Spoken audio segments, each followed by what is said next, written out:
Good morning students. Today we are going to discuss regarding sickle cell anemia. So first one is the introduction. Sickle cell anemia is a serious disease in which the body makes sickle-shaped, C-shaped red blood cell. Normally, red blood cells are disc-shaped and move easily through your blood vessels. Red blood cell contain the protein hemoglobin. ठीक है, तो sickle cell anaemia एक serious disease होता है जिसमें क्या होता है, जो सिकल टाइप मतलब सी टाइप से हमारा जो रेड ब्लड सेल होता है, ठीक है, जो रेड ब्लड सेल होता है वो हीमोग्लोबिन नाम का प्रोटीन को कैरी करता है जो हमारे पूरे बॉडी में ऑक्सीजन को ट्रांसपोर्ट करता है. नेक्स्ट है sickle cell contain abnormal hemoglobin that causes the cell to have a sickle shape which don't move easily through the blood vessels. They are stiff and sticky and tend to form a clump and get stuck in the blood vessels. तो क्या होता है, ये क्या होता है, easily blood vessels में move हो जाता है और अगर ये स्टीफ और स्टिक हो जाता है तो क्लम्प मतलब एक क्लम्प बन जाता है, एक गुच्छा बन जाता है और स्टक हो जाता है हमारे ब्लड वेसल्स में. ठीक है, फिर नेक्स्ट है आपका कैरेक्टरिस्टिक ऑफ सिकल सेल. क्या क्या कैरेक्टरिस्टिक है, तो आरबीसीज क्या होता है, रेड ब्लड सेल है ना. तो रेड ब्लड सेल में 120 डेज का लाइफ स्पैन होता है. एचबी क्या है, एक प्रोटीन है जो ऑक्सीजन को कैरी करता है और नॉर्मल एचबी कितना होना चाहिए, 12 to 14 ग्राम पर डीएल ऑफ एचबी हमारे बॉडी में प्रेजेंट रहना चाहिए. आप डायग्राम में देख सकते हैं कि कैसे नॉर्मल पर्सन लोग का आरबीसी का शेप राउंड शेप होता है और जो सिकल सेल डिसीज़ वाले पर्सन होते हैं उनका जो आरबीसी होता है वो सी शेप का रहता है. ठीक है, तो और सिकल सेल का जो लाइफ स्पैन कितना होता है, 30 to 40 डेज होता है. मतलब सोचो कितना दिन का, 60 to 80 डेज का डिफरेंस रहता है. ठीक है, और इसमें क्या होता है, एचबी इसमें कम कैरी करता है. ठीक है, मतलब ऑक्सीजन कम कैरी करता है और इसमें इनका नॉर्मल वैल्यू कितना होना चाहिए, 6 to 9 ग्राम पर डीएल ऑफ एचबी. फिर नेक्स्ट है types of sickle cell disease. The four main types of sickle cell disease are caused by different mutation in the gene. 4 type से होते हैं. फर्स्ट होता है haemoglobin SS disease. Haemoglobin SS disease तो is the most common type of sickle cell disease.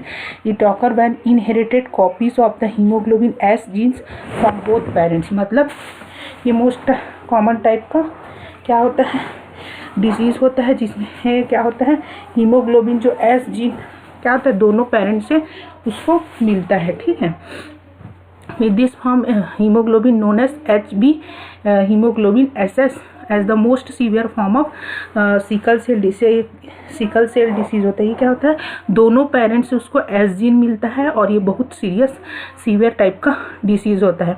Individual with this form also experience the worst symptoms at the higher rate. मतलब बहुत ज़्यादा उनको सिम्टम्स एकदम हाई रेट में worst symptoms दिखाई देते हैं. नेक्स्ट है आपका हीमोग्लोबिन एससी डिसीज़ है ना. तो haemoglobin sickle cell disease is the second most common type of sickle cell disease. It occur when you inherited the HB C genes from one parent and the HB S genes from the other. मतलब यहाँ पे क्या होता है, सी gene मिलता है सिर्फ एक पेरेंट से. ठीक है, और एक पेरेंट से क्या मिलता है आपको, एचबी एस जीन मिलता है. ठीक है, समझ में आया. फिर individual with HB S have a similar symptom to individual with HB sickle cell. ठीक, सिकल सेल डिसीज. फिर however the anaemia is less severe. इसमें क्या होता है, एनीमिया लेस सीवियर रहता है. नेक्स्ट है HB haemoglobin SB beta thalassaemia. तो haemoglobin SB beta thalassaemia affect beta globin gene production. मतलब जो जीन बीटा ग्लोबिन का प्रोडक्शन करता है उसको ये अफेक्ट करता है. ठीक है, the size of the red blood cell is reduced because less beta protein is made. If inherited with the HB S gene you will have a haemoglobin S beta thalassaemia. Symptoms are not severe as severe. ठीक है, इसमें severe नहीं होता है symptoms. इसमें क्या होता है, एक जो बीटा जीन बनाता है, बीटा ग्लोबुलिन जीन बनाता है, वही उसमें ही डिफेक्ट पाया जाता है. फिर नेक्स्ट है आपका हीमोग्लोबिन HB0 बीटा 0 थैलीसीमिया। तो sickle beta 0 thalassaemia is the fourth type of sickle cell disease. It is also involve the beta globin gene, मतलब फोर्थ टाइप का होता है जिसमें बीटा ग्लोबिन जीन पाया जाता है। फिर it has a similar symptom of HB sickle cell anemia, however sometimes the symptoms of beta 0 thalassemia are more severe. Next type होता है सिकल सेल ट्रेट, जो मोस्ट कॉमन देखा जाता है ना। तो people who only inherited the muted gene, मतलब सिर्फ एस जीन जिनके में पाया जाता है from one parent are said to have a sickle cell trait. तो उनमें क्या देखा जाता है, सिकल सेल ट्रेट देखा जाता है। सिर्फ एक पेरेंट से उनको हीमोग्लोबिन एस मिलता है। दे मे हैव नो सिम्टम और रिड्यूस सिम्टम, उनमें सिम्टम्स नज़र नहीं आते या फिर सिम्टम्स कम होते हैं। फिर है साइन एंड सिम्टम। क्या क्या साइन एंड सिम्टम प्रेजेंट रहते हैं, तो excessive fatigue and irritability from anaemia, anaemia होने की वजह से प्रॉपर ऑक्सीजनेशन नहीं होता है तो क्या होता है, फटीग होता है और इरिटेबिलिटी रहता है। Bed wetting from associated kidney problem की वजह से बेड वेटिंग हो सकता है। Jaundice which is yellowing of eyes and skin, yellow हो जाता है क्यों, क्योंकि प्रॉपर तरीके से ऑक्सीजनेशन नहीं हो रहा है। Swelling and pain in the head and feet और हैंड पे स्वेलिंग होगा। फ्रीक्वेंट इन्फेक्शन होने का चांसेस रहता है। Pain in the chest, back, arm and leg, ठीक है। तो यहाँ सब में क्या होता है, पेन होता है उनको। नेक्स्ट है other clinical manifestation. Other clinical manifestation में क्या क्या होता है, जैसे सेंट्रल नर्वस सिस्टम में तो हैमरेज होने का चांसेस रहता है और पैरालिसिस। क्यों पैरालिसिस हो गया, क्योंकि देखो ब्रेन में अगर प्रॉपर तरीके से ऑक्सीजनेशन सप्लाई नहीं होगा तो वहाँ के नर्व डैमेज हो जाएंगे, तो उनसे पैरालिसिस होने का चांसेस रहता है।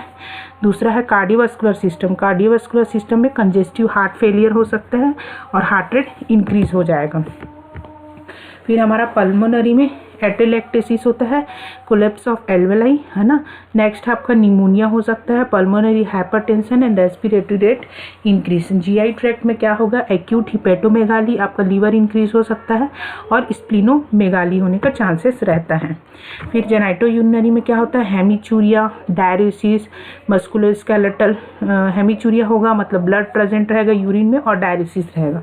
फिर मस्कुलोस्केलेटल में painful swelling of hands and feets और हैंड्स का पेनफुल स्वेलिंग रहेगा। देन ऑप्थेल्मोलॉजी में क्या क्या होगा, ब्लाइंडनेस हो सकता है, रेटिनोपैथी, ब्लाइंड में हो सकते हैं और रेटिनोपैथी होने का चांसेस रहता है। देन डर्मेटोलॉजी में अल्सर्स हो सकते हैं हैंड्स एंड फीट्स में। फिर कैसे हम डायग्नोस कर सकते हैं, तो अब नॉर्मल एचबी लेवल उनका रेंज कितना रहेगा, 6 to 8 ग्राम ही बस रहेगा। दूसरा हम लोग कैसे इसको वो कर सकते हैं, सिकल सॉल्युबिलिटी टेस्ट कर सकते हैं, ठीक है। फिर है नेक्स्ट है आपका HB electrophoresis is always needed to confirm the diagnosis. और HB इलेक्ट्रोफोरेसिस में कंफर्म करने के लिए डायग्नोसिस को हम सिकल सेल डिसीज को कंफर्म करने के लिए HB इलेक्ट्रोफोरेसिस करते हैं। It measure the different type of haemoglobin in the blood, मतलब डिफरेंट जितने बॉडी में ब्लड में जितने हीमोग्लोबिन रहेगा उसको मेजर करने के लिए हम HB इलेक्ट्रोफोरेसिस करते हैं। ये कंफर्मेशन टेस्ट होता है फॉर सिकल सेल डिसीज। फिर मेडिकल मैनेजमेंट, क्या क्या मेडिकल मैनेजमेंट है, तो hydroxy urea and erythropoietin increase fatal HB, मतलब ये हम दे सकते हैं। दूसरा हम लोग ट्रांसफ्यूज कर सकते हैं ब्लड। थर्ड हमको ऑक्सीजन देना है। फोर्थ हमको उनको पेन किलर देना है, क्योंकि जॉइंट लिगामेंट्स में पेन होता है ना, तो मॉर्फिन और मेपेरिडीन दे सकते हैं। फिफ्थ हम उनको न्यूट्रिशनल सप्लीमेंट्स प्रोवाइड कर सकते हैं। सिक्स्थ है मॉनिटरिंग वाइटल साइंस, हमको मॉनिटर करना है। नेक्स्ट है आपको जेनेटिक काउंसलिंग देना है ना। फिर जेनेटिक काउंसलिंग, फिर immunisation can help to prevent the infection को प्रिवेंट करने के लिए हम लोग इम्यूनाइजेशन करवा सकते हैं। फिर उसके बाद है साइकोलॉजिकल थेरेपीज देना, क्योंकि बार बार रिकरेंट ऑक्सीजन का ज़रूरत रहता है और ब्लड ट्रांसफ्यूजन का ज़रूरत रहता है, तो ऐसे में पर्सन क्या हो सकता है, साइकोलॉजिकली अफेक्ट हो सकता है, तो इसलिए साइकोलॉजिकल थेरेपी देना है। फिर क्या क्या कॉम्प्लिकेशन होते हैं, तो increase risk of severe bacterial infection, stroke हो सकता है, कोलीलिथियासिस जिसमें गॉलस्टोन एंड कोलिसिस्टाइटिस होने के चांसेस, हाइपोस्प्लिनिज्म और ऑस्टियोमाइलाइटिस मतलब उनके बोन में इन्फ्लामेशन हो सकता है, गॉल ब्लैडर में स्टोन हो सकता है, उनका ब्लैडर में स्टोन हो सकता है और बैक्टीरियल इन्फेक्शन होने का चांसेस रहता है। फिर क्या क्या नर्सिंग मैनेजमेंट है, तो impaired skin integrity related to circulation to tissue, फिर risk of injury related to joint swelling, तो ये सब हो सकता है। उसको कैसे हम लोग कर सकते हैं, जॉइंट में स्वेलिंग है तो फ्रीक्वेंट पोजिशनिंग कर सकते हैं, दम टाइट क्लॉथ पहनने से मना कर सकते हैं और फ्रीक्वेंट और स्मॉल फीडिंग देना है।